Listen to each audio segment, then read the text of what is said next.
राहुल गांधी ने शुरू की कांग्रेस में नई परंपरा। भारत जोड़ो यात्रा के साथ राहुल ने शुरू की नई परंपरा। दिवंगत अटल जी को समाधि स्थल पर पहुंचकर श्रद्धांजलि अर्पित की राहुल गांधी। समाधि स्थल सदैव अटल पर जाकर राहुल ने श्रद्धांजलि दी।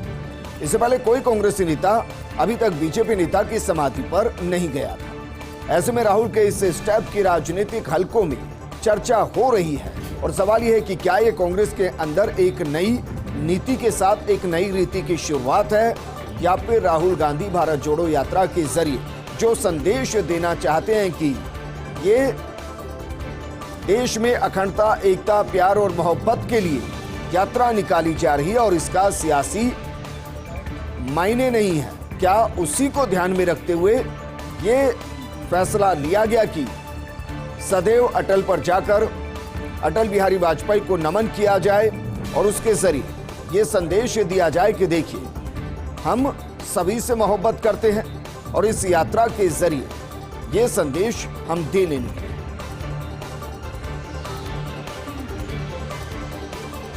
अखिल कांग्रेस के प्रति विपक्षी दलों के मन में क्या है, ये अपने आप में एक बड़ा सवाल है, क्योंकि कांग्रेस की भारत जोड़ो यात्रा से दूरी की वजह अभी तक क्लियर नहीं है। जबकि खुद राहुल गांधी ने विपक्षी दलों को न्योता दिया था। 24 दिसंबर को दिल्ली में भारत जोड़ो यात्रा में आने का न्योता दिया था, लेकिन डीएम के सांसद कनिमोझी के अलावा कोई भी दूसरा बड़ा नेता इस यात्रा में दिल्ली के अंदर नजर नहीं आया। शायद विपक्षी पार्टियों की संसद के अंदर और बाहर की रणनीति अलग अलग हो सकती है। संसद की कार्यवाही के दौरान कांग्रेस की बुलाई बैठकों में विपक्षी पार्टियां शामिल होती हैं, लेकिन संसद के बाहर कांग्रेस के साथ क्यों नहीं दिखना चाहती विपक्षी पार्टियां, ये भी एक सवाल है। इस सवाल का एक जवाब तो ये हो सकता है कि राहुल गांधी उन राज्यों से भी इस यात्रा के जरिए निकले हैं जिनमें बाकायदा विपक्षी पार्टियों की सरकार है, और वहां विपक्षी पार्टियों के बीच में संदेश ये कि कांग्रेस वहां अपने आप को मजबूत कर रही है, तो जाहिर है वहां उन पार्टियों को समस्या होगी। और यही वजह है कि भारत जोड़ो यात्रा में ज्यादातर विपक्षी पार्टियां जिनका आह्वान राहुल गांधी ने 24 दिसंबर को किया, उनमें से ज्यादातर ने 24 दिसंबर की यात्रा में शामिल ना होकर यह बता दिया कि संसद के अंदर की सियासत बहुत अलग होती है और सड़क के ऊपर की सियासत बहुत अलग होती है। और अब बात करते हैं एमएसपी पर मोटे अनाज की। आपने हाल ही में प्रधानमंत्री मोदी का भाषण सुना होगा, जिसमें उन्होंने कहा कि अपनी दिनचर्या में मोटे अनाज को शामिल कीजिए। अब सवाल यह है कि एमएसपी पर मोटे अनाज की खरीद में कौन सा प्रदेश सबसे आगे है, तो नाम है कर्नाटक। कर्नाटक इसमें सबसे आगे है। 2023 को अंतर्राष्ट्रीय मोटा अनाज वर्ष घोषित किया गया है। संयुक्त राष्ट्र ने भारत के प्रस्ताव पर यह घोषणा की है। भारत में सरकारी खरीद को लेकर स्थिति संतोषजनक नहीं है। 2 गुना भी नहीं हुआ। 9 वर्ष में ज्वार और मक्का का समर्थन मूल्य है। सबसे ज्यादा बाजरा उत्पादक राज्यों में राजस्थान शामिल है, लेकिन राजस्थान तो बाजरे की खरीद सरकारी तौर पर करता ही नहीं। देश में 27% की वृद्धि हुई 2020-21 में मोटा अनाज उत्पादन।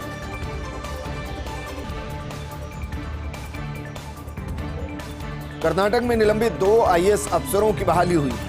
के श्रीनिवास और एस रंगप्पा को 23 दिसंबर को बहाल किया गया। कार्मिक और प्रशासनिक सुधार विभाग ने इसके आदेश जारी कर दिए हैं। सरकार ने निलंबित किए जाने के 1 माह से भी कम समय में बहाल कर दिया है।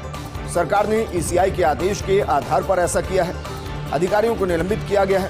के श्रीनिवासन को राजीव गांधी आवास निगम लिमिटेड का एमडी लगाया गया है। वहीं एस रंगप्पा को खनिज निगम के कार्यकारी निदेशक की जिम्मेदारी सौंपी गई।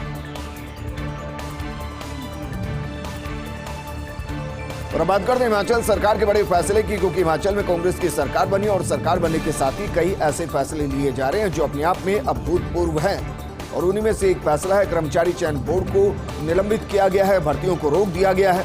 आयोग में कार्यरत कर्मचारी अधिकारी विशेष कार्य अधिकारी को रिपोर्ट करेंगे। एडीसी कम एडीएम हमीरपुर को आयोग का विशेष कार्य अधिकारी नियुक्त किया गया है। जेओआईटी पेपर लीक मामले में अब तक 6 गिरफ्तारी हुई है।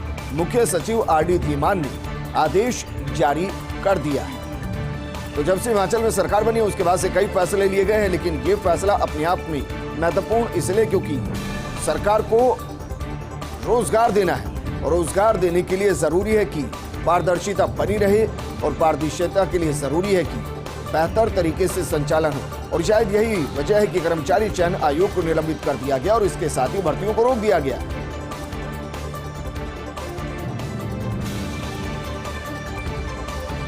और बात करते हैं टेलीकॉम कंपनियों की, जिन पर माना जा रहा है कि सरकार एक्शन लेगी। सरकार एक्शन क्यों लेगी, इसको जरा समझने की जरूरत है। दरअसल जब भी आप फोन मिलाते होंगे तो आपके साथ दो समस्या महत्वपूर्ण होती है।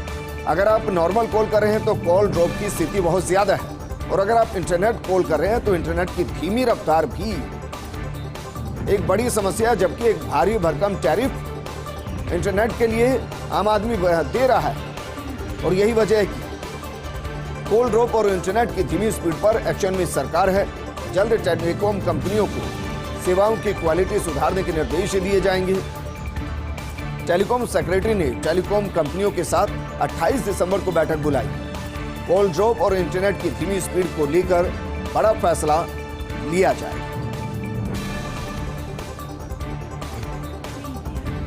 और बात करते हैं तेलंगाना की, जहां माना जा रहा है कि जल्द ही मिल सकता है प्रभारी डीजीपी। 31 दिसंबर को सेवानिवृत्त हो रहे हैं मौजूदा डीजीपी एम महेंद्र रेड्डी। चूंकि अभी मुख्यमंत्री कार्यालय में ही रखी है संबंधित फाइल, संभावित उम्मीदवारों के नामों की शॉर्टलिस्ट फाइल अभी सीएमओ में ही जानकार सूत्रों के हवाले से खबर मिल रही है। अभी अंतरिम व्यवस्था के साथ ही आगे बढ़ेगी तेलंगाना सरकार। मसलन अंजनी कुमार, रवि गुप्ता और उमेश शराफ है डीजीपी पद की रेस में। तस्करों पर नकेल कसने की इनामी कवायद। अब सूचना देने वाले को कस्टम विभाग देगा इनाम, और तस्करी का माल पकड़वाओ, लाखों का इनाम पाओ। रिवॉर्ड योजना शुरू की जा रही है। सोना, करेंसी, ड्रग्स, बुलियन, कर चोरी संबंधी सूचना पर मिलेगा इनाम। सूचना देने वालों को कुल माल का अधिकतम 20% रिवॉर्ड मिलेगा। मसलन अगर मानकर चलिए आपने 10 लाख रुपए का अगर सोना पकड़वा दिया है, करेंसी को पकड़वा दिया है, तो इसका मतलब 2 लाख रुपए मैक्सिमम, अधिकतम 2 लाख रुपए आपको इस हिसाब से मिल जाएंगे। यानी कि 20% जो भी टोटल का होगा वो मैक्सिमम आपको मिल सकता है। साथ ही उस पर लगाई जाने वाली पेनल्टी का भी 20% मिलेगा। सोने पर 1500 रुपए हर 10 ग्राम पर मिलेंगे। चांदी पर 3000 रुपए प्रति किलो मिलेंगे। अफीम पर 6000 रुपए प्रति किलो मिलेंगे। हेरोइन पर 1,20,000 रुपए प्रति किलो मिलेंगे। कोकीन पर 2,40,000 रुपए प्रति किलो के हिसाब से आपको मिलेंगे।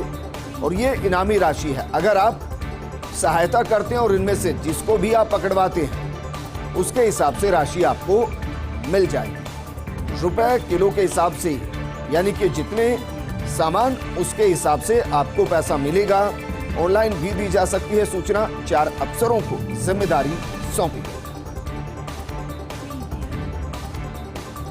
ओडिशा में हॉकी वर्ल्ड कप की भव्य तैयारी की जा रही है। विश्व कप हॉकी के लिए राउरकेला में स्टेडियम बनकर तैयार हो चुका है।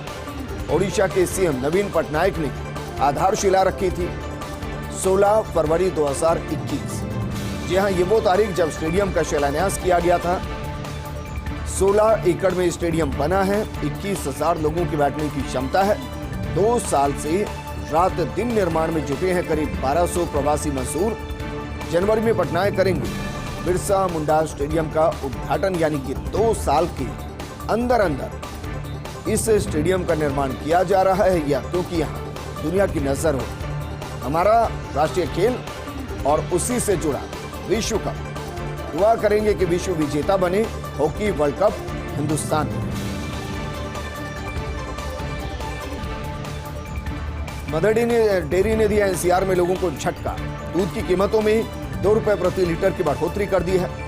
फिर बात चाहे फुल क्रीम की हो, टोन की हो, डबल टोन दूध की हो, सभी की कीमतों में 2 रुपए की वृद्धि की गई है। इसके अलावा गाय के दूध और टोकन मिल्क की कीमतों में कोई बदलाव नहीं किया गया है। मंगलवार से लागू होंगी दूध की नई दरें।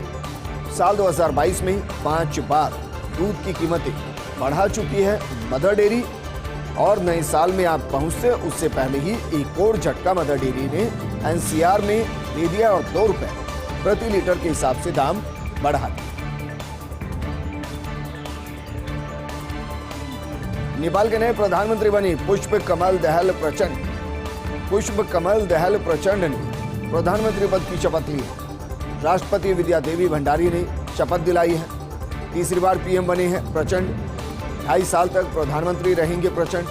2.5 साल बाद ओली संभालेंगे पीएम पद की कमान। यानी कि एक तरीके से बाटा सिस्टम में सरकार वहां चलती हुई नजर आएगी। 2.5 साल प्रचंड चलाएंगे और 2.5 साल ओली वहां पीएम पद की जिम्मेदारी संभालेंगे।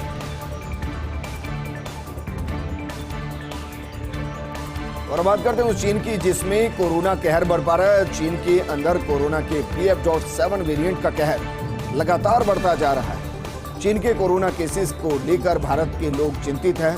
हालांकि एक्सपर्ट के दावे दे रही हैं राहत। एक्सपर्ट के मुताबिक भारत में नहीं आएगी कोई नई लहर।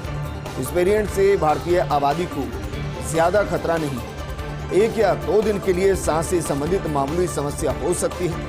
वैक्सीनेशन के कारण भारतीयों की इम्यूनिटी मजबूत हो चुकी है। हालांकि जरूरी सतर्कता बरतने के भी निर्देश सरकार की तरफ से दिए गए। वहीं कोरोना को लेकर कर्नाटक सरकार का बड़ा फैसला। नए साल पर रात 1 बजे तक ही मना सकेंगे जश्न। फिर चाहे पब हो, रेस्टोरेंट हो या बार हो, जश्न मनाने के दौरान मास्क पहनना अनिवार्य है। मूवी थिएटर, स्कूल, कॉलेज में मास्क लगाना अनिवार्य कर दिया गया है और मास्क और 2 गज की दूरी जितना हो सके इसकी पालना कीजिए। हालांकि जब आप मार्केट में होंगे, जब आप मॉल में होंगे तो वहां 2 गज की दूरी संभव नहीं, लेकिन हाँ मास्क आप ज्यादा से ज्यादा लगाकर रखिए। ये आपके लिए सुरक्षित है।